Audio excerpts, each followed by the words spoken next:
Hi everyone, this is Suzanne Wagner. Thank you so much for joining me. We are doing the numerology and the astrology for 7/30/2020. If you add all those numbers together, you get the number 14, and if you add the 1 and the 4 together, you get the number 5. So the number 5 is an earth energy number. It's a physical life force energy number. It's related to the body. It's related to work. It's related to healing.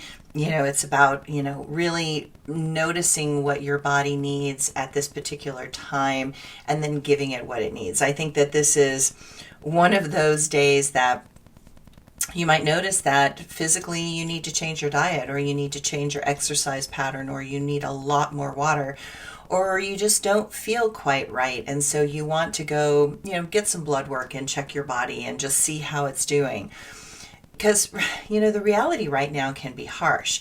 And the number 5 is all about what happens when the hard truths of reality kick in. That is why always looking for the most practical approach and realistic perspective is needed and helpful at times. Take time for yourself. Take time to give yourself a foot massage and appreciate this amazing body that you have been gifted in this life. The more you take care of it, the more it will take care of you. Too often we define ourselves based on our mind, but what makes this world unique is the special experience of being in a body and being able to navigate this world experientially. And with that experience comes elements of joy and suffering. Right now, the isolation for so many in this quarantine is depressing and so very difficult to navigate. I know that my mother is 84 years old, and my sister, being a doctor, has cordoned off parts of her house to keep her husband safe and is not seeing my mother because she is sure she will get COVID eventually, because she has 3 nurses test positive for it. And with the numbers increasing, it is only a matter of time before she will get it in some form. So my mother is doing great, taking care of herself and putting on a mask and going to the store, but it is very lonely. Know that there are many out there feeling that same way.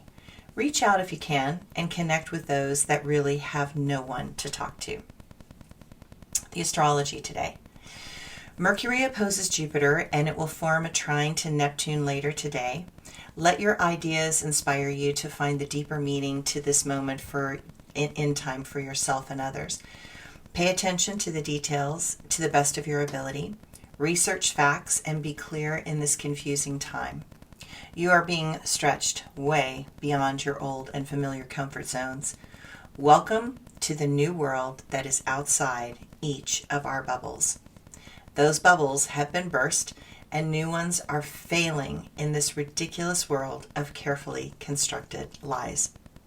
Don't make decisions or choices, because even if you are clear, life is in too much flux to really be confident or certain. The moon continues in the expanding sign of Sagittarius, helping you find deeper truths and controlled adventures. Intend to find the best attitude you can in this trying time. Do your best to adapt to this moment of insanity. You are strengthening muscles that have been atrophied. You are discovering how you have more direction in a world gone mad. There are those people that have the intent to manipulate and control others and keep them down. You will need to continue to make adjustments and reassess again and again. Know that jealousy is a problem right now, and emotions can erupt out of nothing. Be careful to be kind and recognize that others may not be reasonable because they are stressed out and unable to be civil. Okay, my quote for the day. There is a point when you stop seeking and you start accepting. So I think that this is that conversation I started yesterday, that, being almost 60 years old, I'm at this point where I'm not trying to seek things in order to find fulfillment for my existence. What I am doing is I'm in a place of learning to accept what is in this moment completely and fully, and to see the beauty in it in the middle of the dysfunction and, the upset. I think that we get into attachment when we're seeking something and then we don't get it. And the root of all suffering is attachment in Buddhism.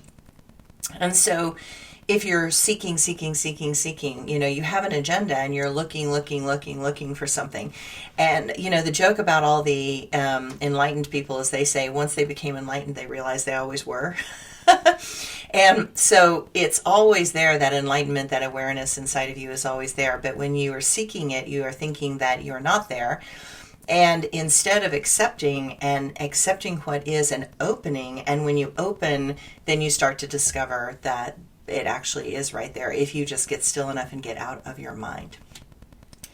Okay, sorry, I'm coughing today. My blog for today. I wonder what our world will look like in a generation. Children are going to be permanently changed because of not being able to socially interact in normal ways. I wonder how that will change our society in critical and essential patterns of engagement. What kind of society will we have with children, adults, who have fewer skills to interact with others and see no need to have them? We will have a society that could become sterile, isolated, and not able to connect in constructive ways. Will this moment promote a type of selfishness because of having to only depend on yourself? Some are feeling creatively set free because they have time to engage things that are opening them. Others are feeling isolated, depressed, and triggered to a level of despair that I have not witnessed in my clients. While on one level, it makes me happy that families get to spend quality time with each other, I also know that there are many children who live in tremendously dysfunctional homes with parents who do not care because those parents have not matured themselves. I remember friends in junior high and high school that felt school was safer than their home. Their real life was at school, and their friends were the places of sanity, where they could connect in meaningful ways with others and find acceptance. And how many teachers saw that suffering and tried very hard to reach those children that were despondent and withdrawn? I watched teachers of mine that took those children under their wing and gave them the confidence, love, and acceptance they so desperately needed and were not finding at home. One teacher forever changed a child's life and gave them hope, and they could be amazing, and that they could be amazing and have a wonderful life. Humanity is a social interactive species, and this type of isolation for some is pulling them under and interferes from their past. I hope this moment allows for a more creative life to flow because people have had more time to paint, do hobbies, and interact with a deeper part of themselves. I hope that people realize that driving 2 hours for work each day is a waste of precious life and insist that work now has to be more flexible. I believe this moment has the potential to create great good and some very scary outcomes. What is clear is that nothing will be the same after it is all done. There is a deep purging of things that will not be able to survive this terrible moment. Some businesses, small businesses, mom and pop businesses may collapse. Restaurants will not be there. Shopping centers will close. Perhaps humanity will see how wasteful it is on so many levels. Perhaps we will recognize how much we are doing to make ourselves feel better when really we need to go internal and reclaim and discover who we really are. Thanks everyone. Have a great day.